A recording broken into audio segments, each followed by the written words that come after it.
नमस्कार. आज आहे गुरुपौर्णिमा. सद्गुरू वामनराव पै यांना मी कृतज्ञता व्यक्त करून गुरुपौर्णिमेच्या दिवशी गुरूंचा आशीर्वाद घेते, त्यांना नतमस्तक होते.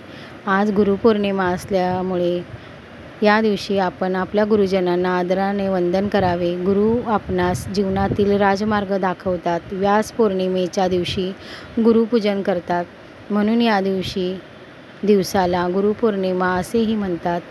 या दिवशी रुद्राभिषेक करावा, गुरूंना वस्त्र द्यावे, दक्षिणा द्यावी. या दिवशी संन्यासांच्या चातुर्मासाला सुरुवात होत असते. जगातील सर्व गुरूंचे स्मरण करावे, मनाने सर्वांची पूजा करावी. गुरूंच्या उपदेशाच्या सूत्रांचे स्मरण करावे, गुरूंच्या ग्रंथाचे वाचन करावे, तसेच सद्गुरूंच्या अभंगांचे भजन करावे.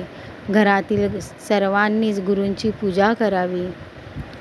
मी मठात जाऊन आले, दत्त मंदिरात जाऊन आले, तसेच घरातली पूजा आवरली. तुम्ही काय काय केले नक्की सांगा.